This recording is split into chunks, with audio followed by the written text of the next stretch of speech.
It's too late to catch up now, so if you want a video telling you how to get it all done, this isn't it. Because finishing your homeschool year strong isn't about finishing it with everything completed. It's about ending it satisfied with a job well done. And you may be saying, but Tricia, my year isn't well done. That's number one. We're going to let go of the guilt of all that. Because you can't change it now, right? You can't go back to September and change your planner or change the curriculum that you switched to in January. It was going to be the magic one. And you can't change the unexpected events that came up that threw your homeschool off schedule.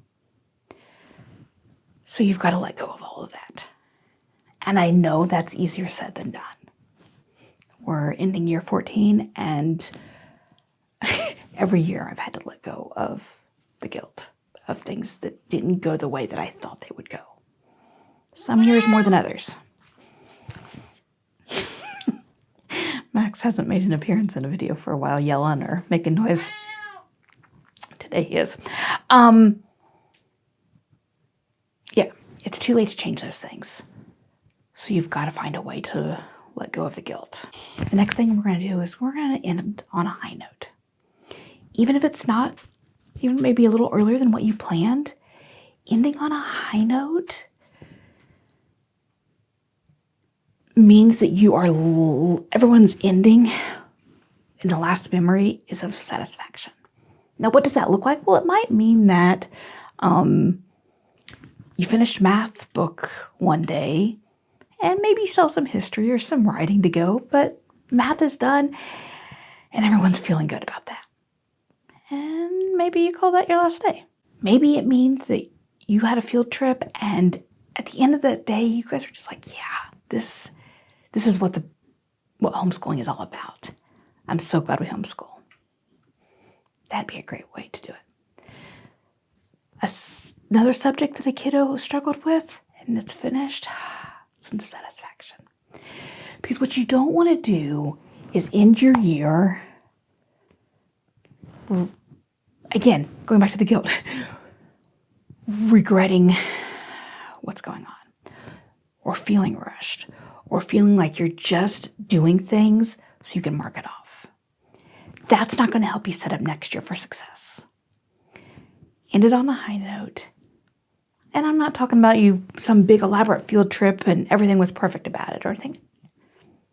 Sometimes it just means that in the moment you decide this is where we want to end. Not quite on a high note, but a few years ago we had a day, it's about this time of year, and Matthew came to me in the morning and he said, it sounds like someone cut yarn in my ear.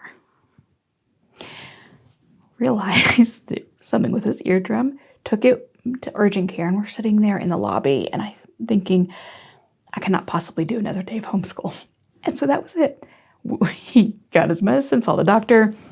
We stopped at Sonic on the way home and that was the end of our year. Not a high note, but it was also a sense of like,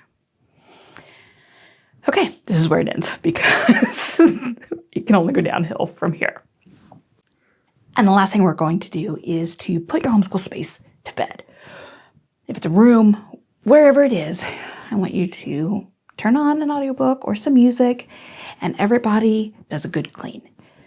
Go through papers, toss what you don't need, set aside the books that you are going to sell, straighten up bookcases, all of that stuff that just leaves your space and your homeschool stuff in good condition and ready to let it nap for a while for the summer.